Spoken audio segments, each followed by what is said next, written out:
मंगल सुप्रभात। जनार्दन चौधरी, अध्यक्ष हिंदी विभाग के SR कॉलेज रायंजन के तरफ से मॉडर्न स्टडी सेंटर के हिंदी विभाग में आप लोगों का स्वागत है। आज हम लोग बिहार बोर्ड की 12वीं कक्षा के अंतर्गत चलने वाली हिंदी की पुस्तक दिगंत भाग 2 के तुलसीदास पाठ का दूसरा व्याख्यान पर विचार विमर्श करेंगे।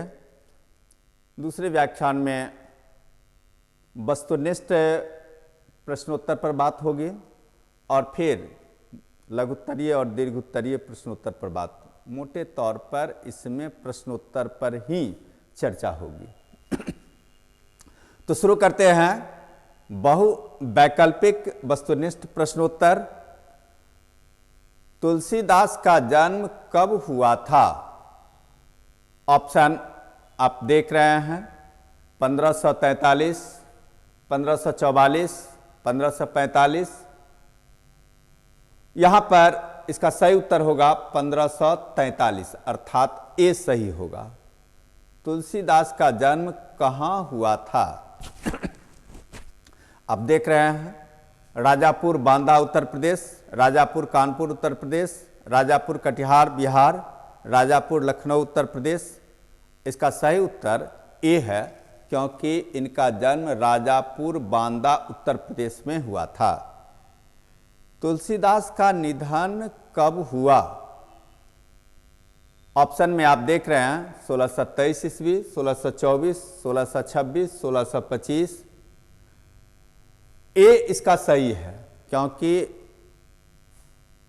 1623 ही संवत के रूप में 1680 होता है और उन्होंने अपने निधन के संदर्भ में एक दोहा लिखा था। ऐसा कहा जाता है, संवत 1680 80 गंग के तीर, श्रावण शुक्ला सप्तमी, तुलसी तजो शरीर। तो इस आधार पर यह सिद्ध होता है कि तुलसीदास का निधन संवत 1680 में श्रावण शुक्ल सप्तमी के दिन गंगा किनारे 80 घाट पर हुआ था। तो इस तरह इसका उत्तर ए होगा। तुलसीदास का मूल नाम क्या था?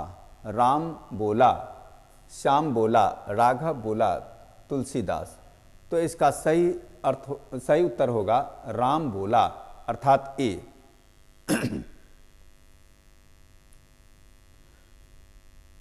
तुलसी की मां का नाम क्या था? कलसी, हुलसी, मलसी, अलसी। इसका सही उत्तर होगा बी। तुलसीदास की मां का नाम हुलसी था, जैसा कि उनके ही एक पत्र से स्पष्ट होता है, हुलसी सुत तुलसी चाहत है कछु और। उन्होंने रहीम को एक पत्र लिखा था, जिस पत्र में इसका उल्लेख मिलता है। इस तरह स्पष्ट हो गया कि तुलसीदास की मां का नाम हुलसी था। तुलसी के पिता का नाम राम प्रवेश, आत्माराम दुबे, श्याम दुबे, कृष्ण दुबे। तो इसमें यह सही होगा, अर्थात बी सही होगा। तुलसी को किस दासी ने पाला? मुनिया, धनिया, चुनिया, कनिया। इसमें बी सही होगा। चुनिया नामक दासी ने पाला पोसा। मां के मरने के बाद मौसी ने पालन पोषण शुरू किया और फिर मौसी के मरने के बाद चुनिया नाम की दासी ने ही पालन पोषण किया था। इस तरह बी इसका सही होगा। तुलसी के दीक्षा गुरु कौन थे? बल्लभाचार्य, नरहरिदास, रामानंद, रामानुजाचार्य। ये सारे के सारे गुरु ही हैं, लेकिन यहाँ पर पूछा जा रहा है दीक्षा गुरु, जिसने उनको दीक्षा दी। दीक्षा और शिक्षा में अंतर होता है। शिक्षा गुरु होते हैं पढ़ाने वाले और दीक्षा गुरु होते हैं संस्कार का उपादान करने वाले। तो इसके दीक्षा गुरु नरहरिदास थे, अर्थात सी होगा। तुलसी के शिक्षा गुरु कौन थे? शेष सनातन दास, परमानंद दास, नरहरिदास, नाभादास। इसका सही उत्तर ए होगा। शेष सनातन दास उस समय बनारस के बहुत बड़े विद्वान माने जाते थे। उन्हीं के संपर्क में तुलसीदास 16-17 वर्षों तक शिक्षा अध्ययन करते रहे। इस तरह तुलसीदास के शिक्षा गुरु शेष सनातन दास माने गए हैं अर्थात थे। तुलसी की पत्नी का नाम क्या था? मालती, रत्नावली, कादंबरी, पूर्णिमा। तो तुलसी की पत्नी का नाम रत्नावली हो, अर्थात इसका उत्तर बी होगा। तुलसी के ससुर का नाम क्या था? दीनबंधु पाठक, श्याम किशोर पाठक, रामानंद पाठक, दीनदयाल पाठक। तो इसमें उत्तर सही होगा ए, क्योंकि दीनबंधु पाठक ही उनके ससुर का नाम था। रामचरितमानस की रचना कब हुई? संवत 1631, संवत 1633, संवत 1632, संवत 1634। तो रचना कब हुई? तो इसका मतलब हुआ संवत 1631 में आरंभ हुआ था, इसलिए ए सही होगा। रामचरितमानस का सृजन कब पूर्ण हुआ, अर्थात उसका समापन कब हुआ? तो इसका सही उत्तर होगा 1633, अर्थात सी सही होगा। रामचरितमानस का निर्माण किस दिन आरंभ हुआ? रामचरितमानस लिखना किस दिन शुरू हुआ, इस प्रश्न में ये पूछा जा रहा है। तो इसका उत्तर होगा रामनवमी मंगलवार, अर्थात ए सही होगा। रामचरितमानस किस दिन पूर्ण हुआ? विवाह पंचमी, कृष्णाष्टमी, रामनवमी, श्री पंचमी। तो इसका सही उत्तर होगा ए, विवाह पंचमी, जो अगहन में मनाया जाता है। अगहन में विवाह पंचमी अर्थात राम सीता का विवाह दिन है, वह उसी दिन हुआ था। तो ए इसका सही उत्तर होगा। रामचरितमानस के कवि का नाम क्या है? सूरदास, तुलसीदास, रैदास, कबीरदास। तो रामचरितमानस के विषय में पहले बताया गया है, तुलसीदास इसके कवि हुए, अर्थात बी सही होगा। तुलसी को किस वस्तु की भूख है? तो यहाँ पर आप देख रहे हैं कि धन की, कीर्ति की, शक्ति की, भक्ति की। तो इसका सही उत्तर होगा भक्ति की, सी इसका सही उत्तर हुआ।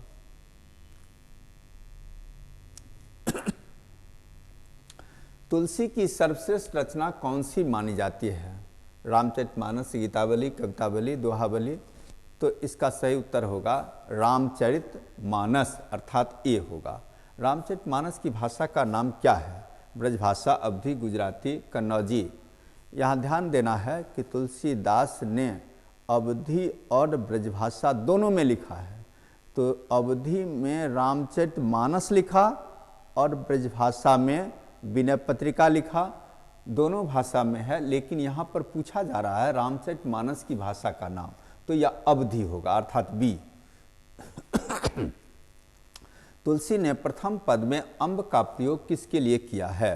पार्वती, सीता, दुर्गा, सरस्वती। तो इसका सही उत्तर होगा सीता के लिए किया है, अर्थात बी इसका सही उत्तर होगा। दूसरे पद में तुलसी ने अपना परिचय किस रूप में दिया है? भिखारी है, कवि है, विद्वान है, किसान है। तो वह अपना परिचय भिखारी के रूप में दिया है, इस तरह ए सही होगा। तुलसी के दोनों पदों में किस रस की व्यंजना हुई है? भक्ति, श्रृंगार, हास्य, शांत। तो इसका सही उत्तर होगा भक्ति, अर्थात ए। तुलसी के राम स्वभाव से कैसे हैं? कृपालु हैं, क्रोधी हैं, राजसी, पढ़ाकू। तो यहाँ पर आपको देखना है तुलसी के राम स्वभाव से बड़े कृपालु हैं, तो ए सही होगा। तुलसी कैसे कवि थे?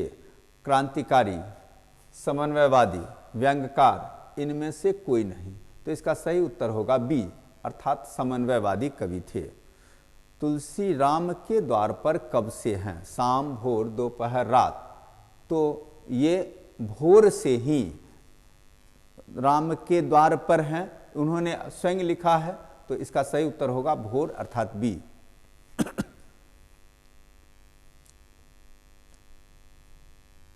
और अंतिम प्रश्न है, कलिकाल कैसा है? कराल है, धनवान है, सुखद है, बड़ा है।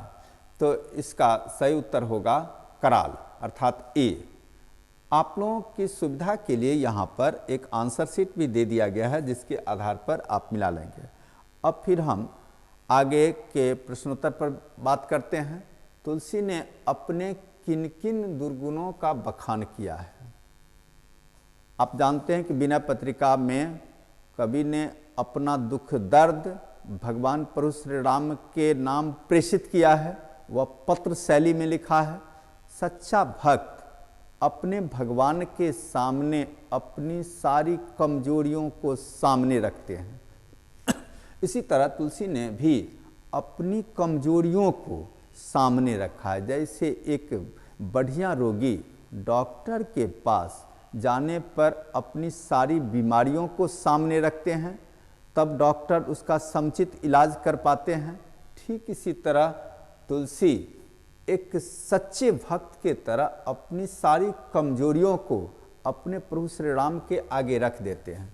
तुलसी ने स्वयं को अत्यंत दीनहीन, भूखा, कमजोर, वस्त्रहीन, पापी, दुर्जन, मलिन, भिखारी, पेटू, नीच, लोभी आदि कहा है। तुलसी सीधे राम से न कहकर सीता के माध्यम से क्यों अपनी बात कहलवाना चाहते थे? वो चाहते तो प्रभु श्री राम के सामने सिर्फ अपने सीधे कह सकते थे, प्रभु श्री राम से विनती कर सकते थे, लेकिन ऐसा नहीं कर उन्होंने सीता के माध्यम से अपना दुख, अपना संवाद, अपनी करुणा प्रेषित कराया है। ऐसा क्यों? तो इसका उत्तर होगा, माँ सीता प्रभु श्री राम की आह्लादिका शक्ति थी, पत्नी थी, धर्म पत्नी थी। उनकी बात पर वे अधिक ध्यान देते। सीधे तुलसीदास की बात पर प्रभु उतना ध्यान देते कि नहीं देते यह कहा नहीं जा सकता, लेकिन माँ सीता की बात पर तो ध्यान देंगे ही, इसीलिए उसने माँ सीता से ही कहलवाया। वे उनकी बात काट नहीं सकते थे, धर्म पत्नी की बात पति कैसे नहीं मानेगा। इस प्रकार अधिक ध्यान देने की दृष्टि से उन्होंने सीता के माध्यम से कहलवाया है। तुलसी को किस वस्तु की भूख थी? तुलसी को प्रभु श्री राम की भक्ति की भूख थी। वह भक्ति सुधा पान कर तृप्त होना चाहते। यहाँ पर तुलसीदास ने अपने आप को जन्म का भूखा बताया है, लेकिन उन्हें कोई भोजन पाने की भूख नहीं थी, उन्हें भक्ति की भूख थी। वे भक्ति पाना चाहते थे, भक्ति की ही भूख उन्हें थी। इसी को यहाँ पर स्पष्ट कर देना चाहता। तुलसी सीता से क्या सहायता मांगते हैं? तुलसी ने अपने दर्द भरे जीवन की याद श्री राम को दिला देने के लिए सीता से विनती की है। अवसर पाकर प्रभु श्री राम के आगे दीनता बताने के लिए सीता से प्रार्थना की गई है। इस तरह तुलसी ने सीता से प्रभु श्री राम तक अपना संवाद, अपना दुख दर्द, अपनी करुणा पहुंचा देने की सहायता मांगते हैं। तुलसी की बिगड़ी कैसे बन जाएगी? तुलसी के प्रभु कृपा निधान हैं, दीन दयाल हैं, करुणा सागर हैं। यदि उनकी सुन लेंगे तो निश्चय ही उसका बेड़ा पार कर देंगे। तुलसी को विश्वास है कि प्रभु उनकी करुणा सुनकर उन पर दर्वित हो जाएंगे, उनकी बिगड़ी बना देंगे। इस तरह प्रभु की कृपा से तुलसी का जीवन सफल हो जाएगा। तुलसी पर प्रभु श्री राम यदि एक बार नज़र फेर देंगे, जरा उस पर ध्यान दे देंगे, उसी से उनका जीवन सफल हो जाएगा, उनका बिगड़ा जीवन सुधर जाएगा। इस तरह तुलसी की बिगड़ी बन जाएगी, अर्थात प्रभु श्री राम की कृपा से, भक्ति से तुलसी की बिगड़ी बन जाएगी। तुलसी के हृदय में किसका डर है? तुलसी के हृदय में कलिकाल का डर है। तुलसी को कलिकाल का डर है, क्योंकि यह बड़ा कराल विकराल है, बड़ा खतरनाक रूप है, यह बड़ा क्रूर कठोर है, यह सब प्रकार से कुभांति और कुसाज है। दोनों दुर्गुण भरा हुआ है इसमें, कुभांति भी है और कुसाज भी। इसके चरित्र में कहीं पवित्रता नहीं है, नैतिकता नहीं है। यह रूप रंग आकार प्रकार से भी खराब है और चरित्र से भी खराब है। इसके चपेट में जो पड़ जाएगा वह बच नहीं सकेगा। यह ऐसा परेशान करने वाला है कि एक विपत्ति खत्म होने से पहले ही दूसरी विपत्ति ले आता है। इसमें न शिष्टता है और न नैतिकता है। यह विविध प्रकार की विकृतियों से लोगों के चरित्र को मलिन कर देता है। इस तरह यह कलिकाल चरित्र पतन का काल है। यह व्यक्ति के भीतर की इंसानियत को बर्बाद कर देता है। यह इतना पापी है, लोभी है, दुराचारी है, दुष्ट है, लोभी है, स्वार्थी है। ऐसे कलिकाल से तुलसी को डर है। प्रथम पद का भावार्थ, यहाँ पर संक्षेप में प्रथम पद का भावार्थ समझना है कि कवि मां सीता से प्रभु श्री राम के आगे उसके दर्द भरे जीवन का बखान करने का वर्णन किया गया है। प्रस्तुत पद महाकवि तुलसीदास रचित पद पाठ से उद्धृत है, जिसमें कवि ने अपनी राम भक्ति का वर्णन किया है। कवि सीधे राम से विनती न कर मां सीता के माध्यम से प्रभु श्री राम की कृपा पाना चाहता है। कवि मां सीता से उचित अवसर पाकर प्रभु श्री राम से करुण कथा की चर्चा चलाकर याद दिलाने की बात करता है। पाप में डूबा कवि का जो जीवन है, कवि अपनी नीचता को खोलकर सामने रखता है। अपने किसी दुर्गुण को छिपाता नहीं हुआ, अपने आप को बड़ा पतित, नीच, स्वार्थी, लोभी सब कुछ बता देता है। उसमें डूबा हुआ उसका जीवन है। पाप में डूबा मेरा जीवन दीनहीन, अंगहीन और मलिन है। प्रभु का एक दास नाम लेकर पेट पालता है, प्रभु का नाम लेकर पेट पालता है। उसके द्वार परिचय पूछे जाने पर आप मेरा पता बता देंगे, अर्थात मां सीता से कवि कहता है कि आप प्रभु श्री राम से मेरा परिचय बता देंगे, मेरे विषय में बता देंगे। कृपालु श्री राम जब मेरे विषय में सुन लेंगे तो मेरा बिगड़ा जीवन बन जाएगा। जगत जाननी जानकी जब वाणी पर आरूढ़ हो जाएगी तो प्रभु का गुणगान करते हुए तुलसी भवसागर पार कर जाएगा। इस तरह तुलसीदास मां सीता से विनती करते हैं प्रभु श्री राम तक उनकी बात पहुंचाने की। इस तरह आपने देख लिया कि पहले पद में कवि ने भगवान की कृपा की याचना की है और द्वितीय पद में भी कवि की भक्ति भावना का ही चित्रण किया गया है, लेकिन इसका रूप अलग है। कवि अपने आप को भिखारी सिद्ध करता है दूसरे पद में, और वह भिखारी है भक्ति का। उसे भूख लगी है, वह जन्म का भूखा है, लेकिन जन्म का भूखा किसी अनाज का नहीं, भक्ति का है। तो प्रस्तुत पद महाकवि तुलसीदास रचित पद पाठ से उद्धृत है, जिसमें कवि ने श्री राम के प्रति अपनी भक्ति भावना का चित्रण किया है। कवि भक्ति भोग का भूखा सुबह से ही प्रभु के द्वार पर रट लगा रहा है। वह भक्ति का कौड़ा पाने को बेचैन है। यह कलिकाल बड़ा विकराल और दुर्गतिदायी है, सब प्रकार से अव्यवस्थित है। इसमें नैतिकता नाम की चीज नहीं होती है, हमेशा चरित्रहीनता की ही बात होती है। नीच जन का मन ऊंचा कोढ़ में खाज की तरह है। साधु समाज अपने कोमल हृदय से इस दुख का अनुभव करते हैं। साधु समाज का हृदय तो बड़ा कोमल सहृदय होता है। वे कलिकाल के विकराल रूप को समझते हैं, उस दर्द का अनुभव करते हैं। दीनता का हरण कृपा सागर प्रभु श्री राम ही कर सकते हैं। इस संसार में तो दशरथ श्री राम ही सर्वश्रेष्ठ दानी है, बाकी तो भिखारी है। दान देने का काम सिर्फ प्रभु श्री राम ही कर सकते हैं। वही लोगों का, वही भक्त का कल्याण कर सकते हैं। कवि स्वयं को जन्म का भूखा सिद्ध करता है और अपने प्रभु से भरपेट खीर पाना चाहता है, पायस पाना चाहता है। सुनाज और सुधा का मिला हुआ पायस पान करना चाहता है, और वह खीर भक्ति को कहा गया है। वह खीर कोई साधारण अनाज का नहीं, भक्ति का भोग पाना चाहता है। जिस व्यक्ति को भक्ति का भोग मिल गया, वह उसका जीवन सफल हो गया, उसी से वह जीवन में तृप्ति पाना चाहता है। इस तरह दूसरे पद में आपने देखा। और फिर आगे है तुलसी की भक्ति भावना या पदों का भावार्थ। आप यहां देख रहे हैं, संक्षेप में तुलसीदास के जो पद हैं उसका सारांश क्या होगा, या फिर इसी में अलग से भी पूछा जाता है तुलसी की भक्ति भावना। मध्यकालीन उत्तर भारत का सबसे प्रामाणिक संदर्भ कोश रामचरितमानस के रचयिता महाकवि तुलसीदास ने दीनदयाल प्रभु श्री राम के आगे स्वयं को दीनहीन बताया है।